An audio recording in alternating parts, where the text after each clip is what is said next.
Well, we're back. We ended up raising $5 million with our last cassette tape. We have cassette tapes in Uganda and Hutandi and in Frubandi. We have cassette tapes all over the world, in Russia, German, Japan, Savan, Koran, Barand. We have cassette tapes everywhere. Just as we speak, we just got another donation of $17 trillion for our cassette tapes. So thank you to all the trillions of people who supported, and I'm sure you're all listening for this second Dirty Words tape. Thank you for your contribution of billions of dollars. Somebody gave us a Batmobile. Somebody gave us a new washer and dryer. Don't forget the fucking wash machine that talks to you when you wash your clothes. One of the washing machines that was given to us in exchange for the Dirty Words mixtape not only talks, but is quite fluent in linguistic...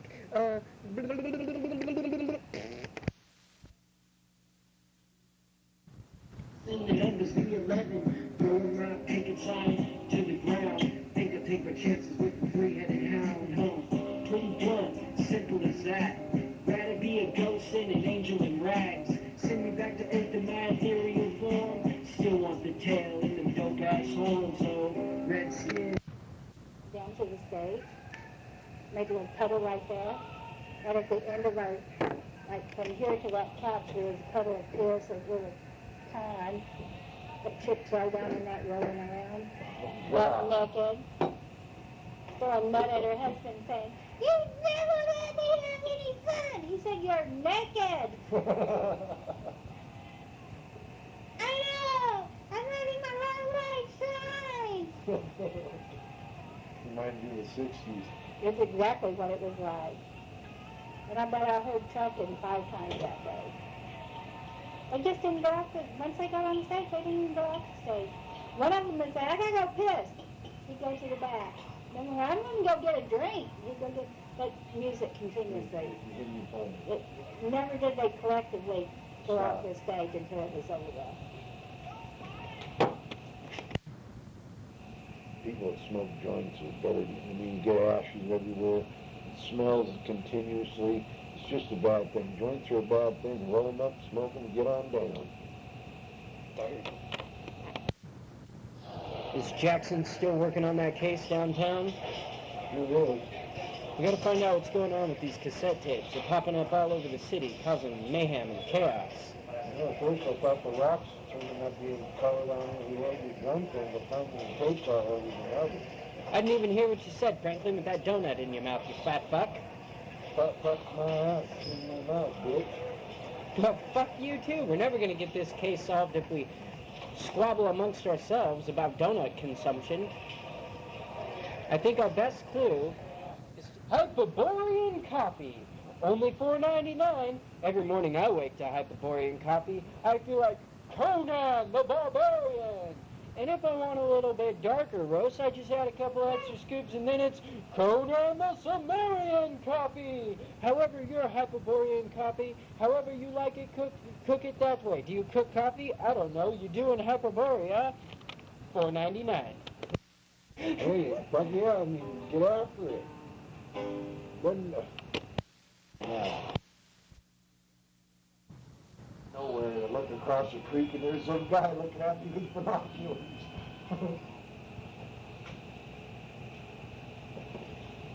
That was back when it was pretty... 20 years ago plus. So tell the story. Well, there's about 10 acres out there off Alder Creek Road. And there's a half-built cabin. The main beam was there and some of the outside poles were there, and that's about it. And anyway, we got out of the car, and I looked around and I thought, fuck, we're in the middle of nowhere. Because we drove like a long time on the dirt road before we turned off to go there. And I was looking around, told Betty, I said, man, I said, you know we're in the middle of nowhere. Ain't nobody can see us out here. And I looked across the creek, and there was a man standing there on the edge of the fucking mountain with binoculars looking at me. I thought, oh, is that right? Well, I can do that too. So I got in the Jeep, got my binoculars out, and put an eye on him. He put an eye on me, and then about 20 minutes later, there was this big old roaring crashing down the road. I thought, who the fuck is that? and it was Greg, and he gets out of the truck and goes, "Hi, you guys, how you doing? My name's Greg. I live across the creek." "Well, my name's Betty, this is Betty, and that's Elizabeth." And Giovanni, I think he was there too. Anyway, he says, you guys want to smoke a bar?" I thought, "Well, yeah, I can smoke a bar, but we got work to do." And he goes, "That's all you guys been doing over here is working." He says, "You ain't never going to get nothing done." I said, "I'm working so I can have a place to sleep with my family this winter. That's what makes me work all summer long." He goes, yeah. And I go, "Well, how much wood you put up yet, Greg?" Because I thought he'd been there for years in that log cabin, right? I didn't think that they just moved out there the same time as we did. And, what was I saying now? Asking Greg if he had, Oh yeah, I asked him if he put any wood up yet. He goes, "No, not yet, I got plenty of time." I go, "Well, let me tell you a little secret. Summertime is when you get ready for winter. That's just the fucking way it is in the mountains. You gotta fucking keep your eyes warm and dry in the winter. And I'm building this cabin to do that. You'll never get it built in time." So yeah, I will before the first snow. I'll have that cabin built. So me and your mom worked on it about 2 more days, and here he come again. "You guys want to smoke a bowl?" So yeah, I guess. So we got off the roof and smoked the bowl. I told Betty, "Hell, I'm stoned. I ain't gonna be able to do nothing for an hour or so now." Greg says, "Okay, guys, I'll see you later." Every day or two, here come Greg down the road. "You guys want to smoke a bowl?" So come to find out, Charlie's dad passed away and left him wood stove. His stovepipe went out on him, blew out. It was the old pipe. He didn't replace it when he moved in. So me and a couple of guys got together. We found a couple of elbows and some cutouts and this and that, and found enough pipe to fix his stove. So we went over there and said, "We got you covered, bro, because you just moved out there, right? And you take care of your neighbors out there." And I go, "Well, we're going to go ahead and set you up." He goes, "What do you mean?" I go, "We got all the stuff to fix your pipe. And guess what?" I already know because I know Greg. I said, "Fuck you. You ain't doing nothing." I thought, "God damn, you stubborn bastard." But I give it to him. He's lived out there 20 years now and he ain't fucked up yet. Yeah, Greg's the definition of an anarchist for sure. That you can be in nowadays. You can't discuss any kind of politics with him. He goes, but you know what? Okay. Me and Crazy Wayne left Lompoc, California on the west coast. They're off 101 on 1. Anyway, we left there for Oklahoma in a 48 Dodge pickup where the front steering was going out and the wheel was just shaking, rattle back and forth going down the road. We drove that motherfucker all the way to Oklahoma. And of course it took us a month to get there, but we did everything but bar hop to watching TV in the back seat of a car. But we get to Oklahoma and there's this restaurant open. So it was a pretty nice restaurant, but we wanted to get some coffee, right? We've been on the road for 30 days or better. So we wanted to relax and drink some coffee. We're at our destination. And your mom comes up and says, "Can I help you boys?" You know, that's crazy way of who is this motherfucker right here? And we go, "Yeah, we'd like some coffee." So she brings us some coffee and she goes, "Anything else?" We go, "No, we ain't got the money for anything else." Crazy Wayne goes, "Watch this. You see these old people sitting behind us?" I run, he goes, "Watch this." And he turned around and stuck his finger way up his nose, reamed it, and stuck it in his mouth and grinned at him. They got up and left. Me and Crazy Wayne and over and sat down and ate their meal. That was too cool. Your mom said she couldn't be. Then your mom, she tells me, I said, "Where's your old man at?" She goes, "He's at work." I go, "Well, we ought to come by there and drink some beer with you and party out." She goes, "Okay." Ignorant as could be back then. So she tells us her address. So we go over there and a big fucking Indian, about big as butt, answers the door. And I go, "Hi, you Rocky?" He goes, "Yeah." I go, "We come to party. Your old lady gave us your address." And he looks at his old lady. So we figured we'd come over and drink some beers and party a little bit. And that's where I started. I was checking her out from there on out. And everybody knew it, too. Everybody knew it. That fucking Deadeye, he's crazy over Betty. But everybody said, "You ain't never going to get that little pretty motherfucker." She didn't weigh 100 pounds. 5'2", 100 pounds. She's just a little dinky motherfucker. Tom's Chocolate Savior. Tom's Chocolate Savior. Taking apart of what's wicked in life, and I'm feeling the pain of the push of the knife, and I'm making a wish, and I'm tossing it twice in a quarter, a well in a penny called life. Hope, but don't think it won't save me a savior. Chocolate dipped, he's wrapped in foil paper. Hoping I know that I'm walking a road, and I'm feeling the pain of the cold. Throwing a quarter and hoping a dream, and I'm putting the work that I'm wanting to see. Chocolate, all wrapped up nice. It ain't gonna take credit for my work in life. The weather gets rough and it's whiskey in the shade. Best to wrap your savior up in cellophane. Flows like the big muddy, but that's okay. Pour 'em over ice cream for a nice pay. Taking apart of what's wicked in life, and I'm feeling the pain of the push of the knife, and I'm making a wish, and I'm tossing it twice in a quarter, a well in a penny called life, and I'm hoping I know that I'm walking a road, and I'm feeling the pain of the cold. Throwing a quarter and hoping a dream, I'm putting the work that I'm wanting to see. Mantis God reporting. Mantis God reporting. 5, 4, 3, 2, 2, 2, 1.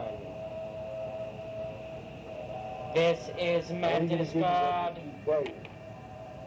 This is Mantis God. Your chewing has become quite loud. I can hear it with my mantis ears from across the room. It has my knees shaking. It has me buckling. The sound of you eating. Over. Transmission. Mantis God, I have got your message about the loud eating. I do not know what to do, but tell you to shut your fucking mouth about it. Stop your complaining, sit down, and draw pictures, you stupid fuck. Beep, beep, transmission. This is Mantis God. You can also, too, suck my nuts, and also, too, with a spoon, go ahead and eat my asshole.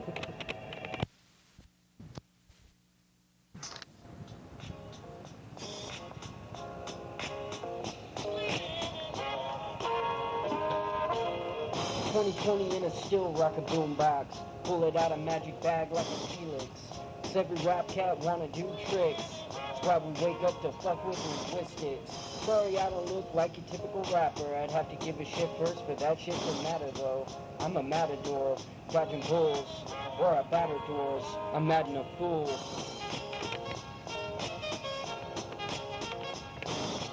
Dirty Words Mixtape, Volume 2, yeah. Dirty Words Mixtape, coming to you, yeah.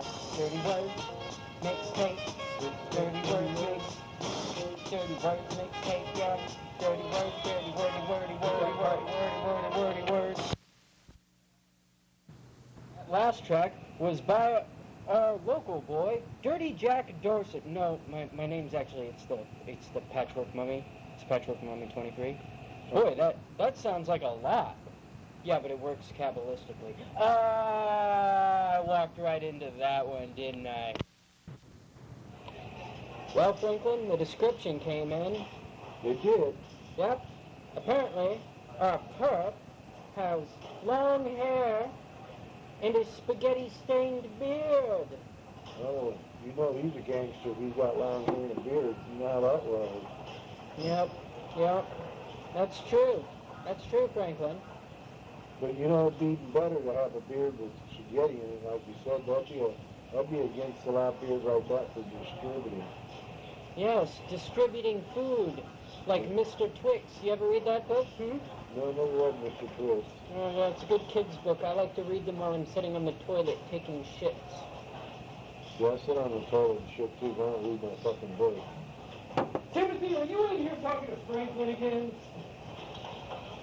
Yes. What do you want, sir? I need some progress on that cassette tape case. They're spread out all over the city. People's buttholes are palpitating. Mothers are starting book clubs things irrelevant to what I'm talking about. Go figure it out. All right, Franklin, let's get on the job. Looks like the chief here has got a firm finger up his rectum. I heard that. Soon enough, communication will be complete. We have the old man waiting. We have the jars. We have the ability and the technology to take his human mind, fragile though it is, and implant it in the technology known as a cassette tape. We will place this in a jar. We will take this to planets far beyond his solar system. We will take him to dimensions that he could not fathom. Let me just interrupt you one moment. You're going to interrupt me right now in the middle of my speech. Yes, we must interrupt you one moment. I do believe that you are drawing references from an H.P. Lovecraft story called The Whisperers in the Darkness. Yes, I know, but it's actually, in fact, no, it's an original idea. No, it's not. It's not an original idea. All right. Either way, we will be transporting the human's mind that is now and will be forever till the end of all eternity in the cassette tape, in the jar, and in the jar with me through, and this time it's... Yeah, we covered it. We covered that. We covered that. Well, it's good to see you. Good to see you again, John. We're just gonna leave where we left off last week. Has anything new happened that you want to talk about before we get started here today? I've had a visitor. Somebody visited you? Did your kids visit you? What's going on? I had a visitor from Mantis God. Mantis God. The man is Mantis God. The man that'll do it to you all the time and under your underwear too, because he's Mantis God, the king of the aliens. I'm Mantis God. Okay, well, let's start from the beginning. That was a lot to handle. I got underwear in there, I heard that, and I heard Mantis. We're going to go ahead and try something new today. We're going to take you into a regression. So go ahead and get comfortable. I'm going to count back from 3, and you go ahead and think of where you were when this encounter happened. So 3, 7, 12, 5, 2, 4, and 1. Well, I'll tell you what. I was surprised to be visited by an alien. But I was out in the church, praising God with everybody. The Mantis God came right through the cross and went, I am Mantis God, king of aliens. And I thought, man, get down with your bad self, aliens God. So, what did this Mantis God look like, John? he had like a cape around his head, and bug eyes, and big long robe, brown robe, blue eyes. He was Mantis God. What were your feelings when you witnessed this? I wanted to eat him. I'm sorry, say again? I wanted to eat him.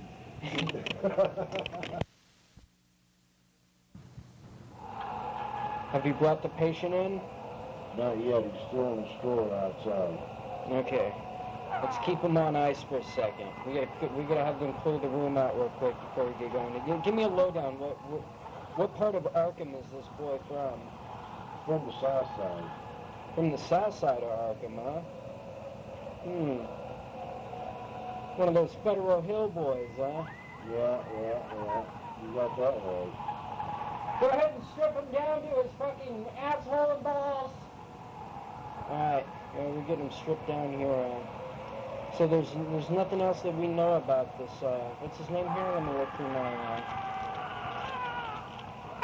It was right there. Von MacArthur. Yes, it looks like resides from South Arkham. Okay, let's get him in here. Let's get him into the observation room. Get your fucking ass in the chair, boy. Hand me the scalpel. Give the man a scalpel. Let's get on with it. I've seen a shag-off. I've seen a fucking shag-off, I tell you. We heard you the first time. Shug off, shug off, shug off. Nobody believes in no fucking shug offs. I've seen a shug off. I don't think he's saying, I think he's just fucking dreaming. Mm-hmm. Get me the scalpel.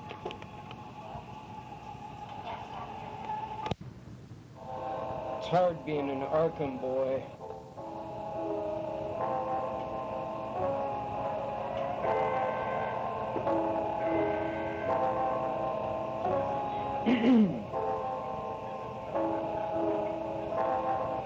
Friends enrolled in Miskatonic, family in Arkham. I'm having dreams of gods that are all long forgotten. I'll be fucked up with this sinister cycle. Dagon's a name that's inscrawled on my Bible. Friends enrolled in Miskatonic, family in Arkham. Having dreams of gods that are all long forgotten. I'm corrupted with this sinister cycle. Dagon's a name that's inscrawled on my Bible. Just the other day I came across an old tome. Saw it at a used bookstore and brought it home. Necronomicon read right across the front. Blew off the dustman and opened her up. White circles wide painted to the floor. Invoked a god name in hope of no gore. Do believe that's the first thing I did wrong. This book spoke of planets and aliens afar. No mortal man god gonna save my neck when the portal done open and it call up the rest. Cthulhu real, yeah. Wilfnog Fatagan, the piping of Azathoth got my head bobbing. I'll be writhing in a it's like Chris Wakeman thing. oh, sorry. Okay, we're...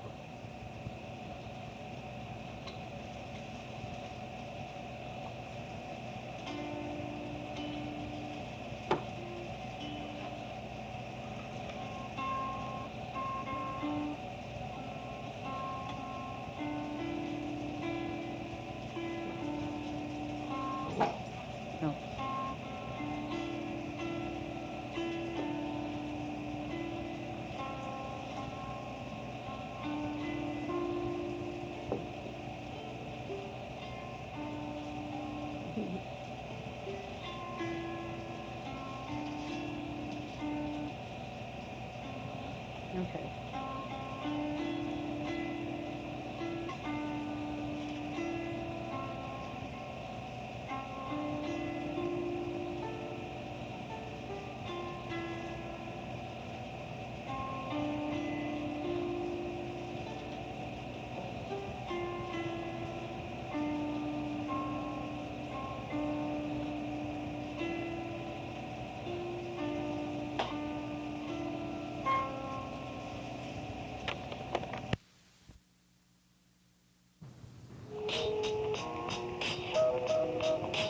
Some say tomorrow ain't never guaranteed, but I guarantee tomorrow I'ma wake up with some coffee. Passive aggressive, still bitter as fuck. Some things never change, guess I be one.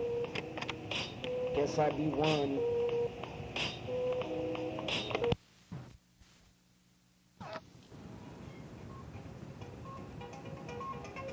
Tonight on Nightly News. We have the sunshine, we have the rain, and I'll be damned if you ain't got the same. We got the rain, we got the pain, we got the game, we got the chains. This is your Nightly News Update with Dad and Gio. We're covering the new epic story just coming in.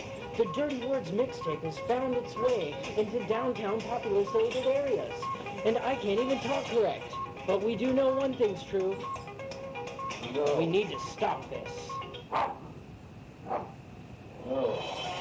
So, tonight, we will be discussing how to stop the spread of the terrible Dirty Words mixtape. Alright, now to you, Rambo, since you can't stop barking. It's been seen all over. Nobody can stop the spread of this terrible blight. All we know is that it's covered and saturated and lacerated and emasculated and defragmentizations, sandigizations, rebrandipinedipinedipintations. But we know one thing is imitation.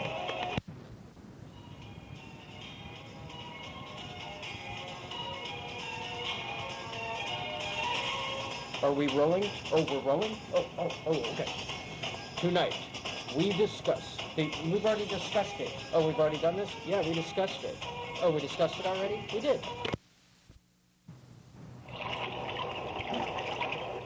The link is forward to the big field. Somewhere in the waters outside of Innsmouth and near Devil's Reef, our two fishermen sit and have a conversation about times long past.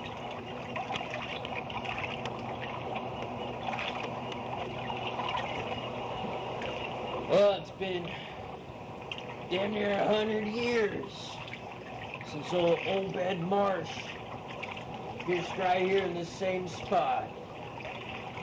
Yeah. The man on there now.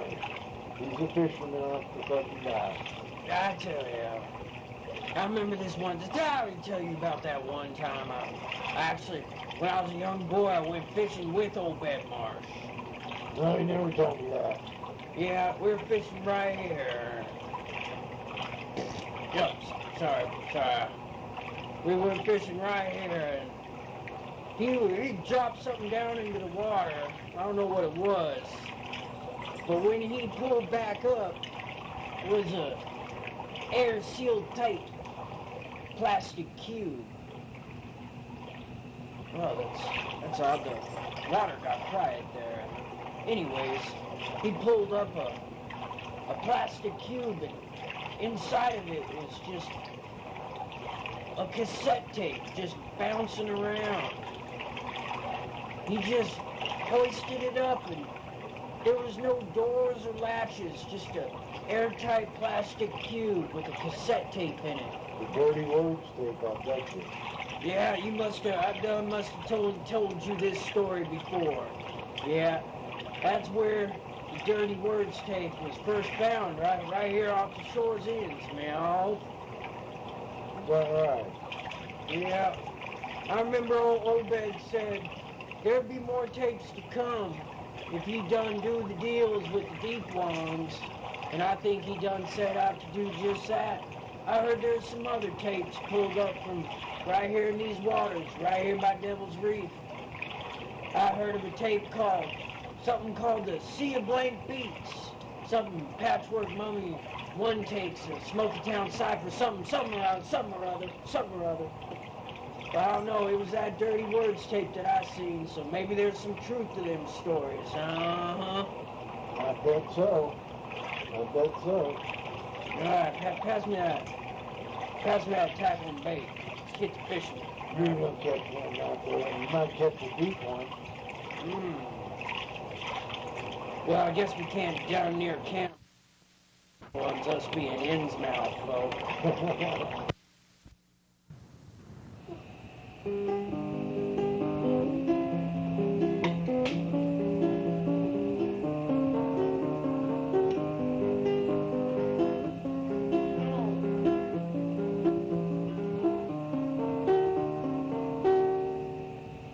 Well, once I lived by Mothman. He's a good neighbor. Till one night, I looked out my window, and there was Mothman. Staring right at me. The issue with this was, I was naked, and he was staring at me naked. Mothman was looking at me naked.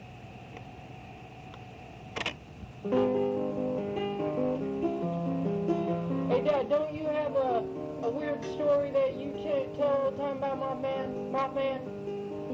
So you know, old Mothman, he was tall, he was skinny, he had a lot of hair on him, but he was still the Mothman. He was a good-looking fellow. I couldn't guess what kind of genitals he had, but nowadays I don't think it really matters. But he was living in the mountains, the Bitterroots, in Idaho, and it was back in '86, and me and Betty had just got together, and she had a daughter that I kind of adopted. She was just 2 or 3 years old. Anyway, so we was living in this log cabin out in the middle of nowhere, and come Halloween time was coming up, and thinking, man, what am I going to do for this kid for Halloween? She can't go out Halloween just because we live in the mountains. But so we went down, we had to go through this farm gate to get to our cabin. And this guy named Gil that ran the farm came up one day and gave us a pumpkin. He goes, here, give this to that girl you guys got. And I thought, what a score. So we went ahead and he gave us a pumpkin, Buddy went ahead and carved it when we ran him wasn't looking and put it outside. So that night, we got some candy from somewhere. I can't remember where we got it from. We got a little bit of candy. And we told her that the great pumpkin, that's where she got the candy, was in the great. But anyway, we told her the great pumpkin was outside. And she goes, where? She looked outside and saw the pumpkin. She goes, that's a great pumpkin. I go, yeah. And she goes, there's the friendly ghost. And she goes, look, he's got boots just like Dad. So I always kind of snickered that, and that story's carried on through Giovanni and through his son in the last few years. The generation of the Palettis carrying on the family deal we got going on there. Yeah, so every year, regardless of trick-or-treating or anybody's plans, We have the great we pumpkin. have the great pumpkin, we carve the great pumpkin, And he has treats. and he always has like a basket of treats or whatever, like kind of like an Easter basket, but only Halloween. And that's like, I grew up with that. That story's with Rhiannon. And then Maggie grew up with that, and then Ella grew up with that. Every single Halloween for the last 10 years, Ella's done that. And then Halloween's done it for the last 2 years. Hell, Ella's done it for 12 years now I think about it. Mathin'. Yeah, the Great Pumpkin is a very magical... 34 years old this year. Yeah. There's a Charlie Brown show called The Great Pumpkin where Charlie Brown... Somebody told me about that, and they thought I connected to that. I said, no, I never even knew there was a story of the Great Pumpkin and Charlie Brown. It was just something I had to make up for the fact she wasn't in town and couldn't, you know. Yeah, which to me, that's like the... ultimate. That's like the... it's like Halloween has become almost like a thought form. Like, I feel like there's like a spirit of Halloween that, to a certain degree, exists without... It being Halloween. Well, or, I mean, like, it exists without people making it up at this point. Like, we don't have to use our imagination for it to be there. It's like the Great Pumpkin or the spirit of Halloween, whatever people want to call it. I'm sure that other people have other names for it and stuff. It's there. It's like, it's got its own mind now. It's like own ambient personality. And it's become a great collectible. Halloween stuff is really hot. Yeah. Really hot. Well, it's nostalgia, which is kind of is why that stuff's so popular, and that's kind of what we're talking about, is the nostalgia having magic to it. But after a certain while, I kind of think I like to think, this sounds a little fanciful, but I like to think that the Great Pumpkin found you guys out there in the woods, and that guy that lived down the road that brought you the pumpkin into everything was kind of like, I don't know, like the avatar of the Great Pumpkin, or like he was the messenger of the Great Pumpkin. Yeah, because the next day the kids didn't know it, but I walked out there with the pumpkin and put it on a post that kind of enters into our property. And I took the kids out to school about a week later, and that pumpkin was still out there because it was cold, it was frozen. And Granny goes, look, there's your Great Pumpkin. I said, yeah, he's here to see you off to go to school. Isn't that sweet? Yeah, that's definitely... I played it because she didn't have any candy. I mean, we got a little bit. She didn't have her Halloween, go to the door-to-door deal. She didn't have that. So I had to make up for that and do the best I could with the best that I had. And that's what I did. Hail the Great Pumpkin. Hail the Great Pumpkin. Cockroach and the Mouse. There was a cockroach that lived in this house in the wilds of Hollywood. And in Hollywood they had fancy people, they had movie stars, they had everybody. But they had the mouse in the wall. Well, there was a cockroach that lived with that mouse in the wall. He decided he wanted that mouse's cheese. So one day that cockroach thought, well, the only way I'm going to get that mouse from that cheese is to pull a switchblade on him and take it away. So that's what I did, and that's the end of the story. The mouse got the switchblade pulled on him, and his cheese is gone, and that's the story, and that's the way it is.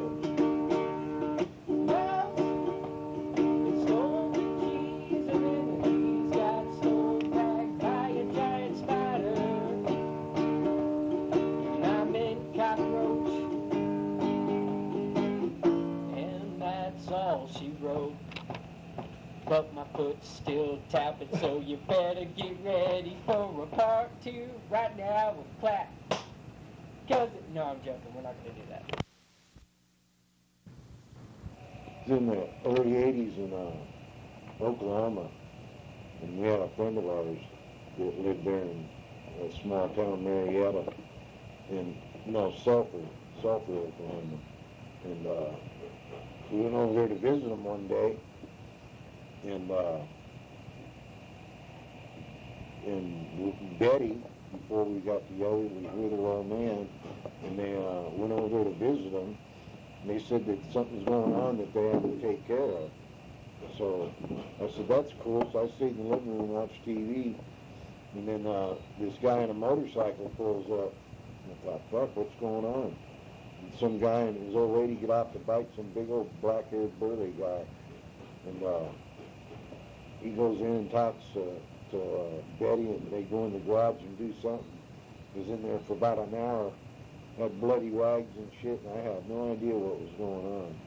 So the next morning I woke up, I went in there and get me a cup of coffee, and this big burly bastard comes out of the fucking back room and goes, hi, I'm a Harry.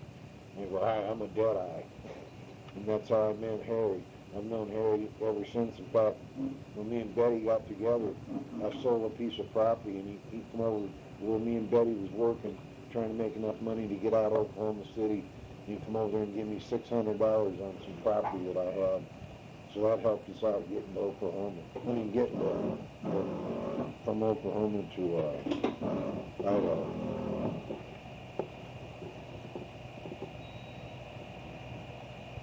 Well, so next morning, I asked Harry, I said, well, what happened last night? And he goes, what do you mean? I go, Betty and Rocky were all freaked out about something going on, and then you pull up in your bike. He goes, I got shot last night.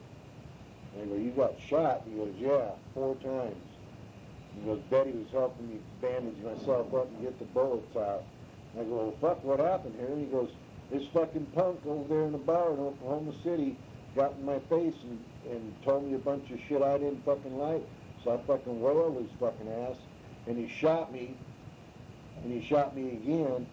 And then I almost fell to the ground. I reached down and took my finger and dug it out, stuck an eye out of his head and put it on the ground and stomped on it. He goes, punk, next time you get a bigger gun. And then after that happened, he went ahead and rode his bike from Oklahoma City to Sulphur, Oklahoma, and told Betty to help him out with the bullets and all this stuff in the front. Harry told me, so I told the guy to get a bigger gun. The guy didn't want to have nothing to do with it, so I just left him on the ground with his eye hanging out. What was that? It's the guys working on the house. Me and your mom had just got together, been together a month, and was staying with this friend of mine in Oklahoma City. He was a club member, club hang around, whatever, for the roads. And we got a hold of her. We had 25 cents, and we used it for a phone call. We got a hold of Liz and asked her if we could stay there for a month or so until we got enough money to get out of. This ain't Blackboard or something? It must be me. Okay, anyway. It might be this that you hear. So, let's see what it was saying there. Job working in a bar and restaurant, right? And good money, too. And we told Liz that her landlord wanted the house to be drywalled and painted. And I told Liz, well, I'll tell you what, I'll work you out a deal. You let me stay here for a month or so with Betty and Elizabeth. I said, I'll do your drywall for you. I know how to do it. All you got to do is buy me the knife and the pan and some mud. And I said, I can do your drywall for you. And I said, I'll texture it too if you want it. So I did all the drywall, taped it, coated it, painted it. And the owner come in and looked at it and told Liz, that's a mighty fine job because I'll go ahead and give you 2 months rent for doing that. So I stayed there a month and got her 2 months rent free for doing the drywall. And then Betty was at work one day and she called me up and told me to come see her at work.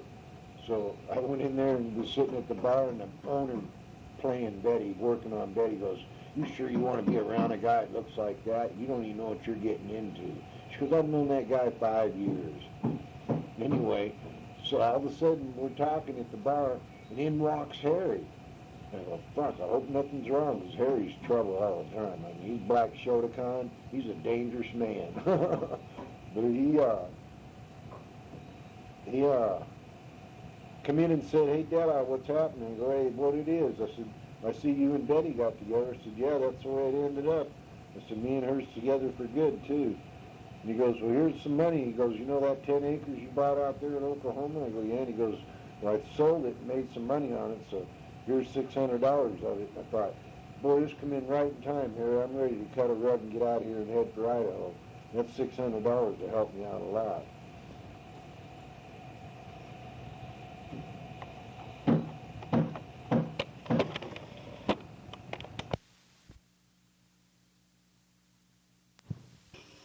Well, goddamn, out of all the places you picked to go turkey hunting, can we get another mic check on this 3130 AV, on this cassette recorder?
Piss, shit, fuck, cunt, cocksucker, motherfucker, shit, spark, dirty, twat, a doo-doo. Shit, piss, fuck, cunt, cocksucker, motherfucker, shit,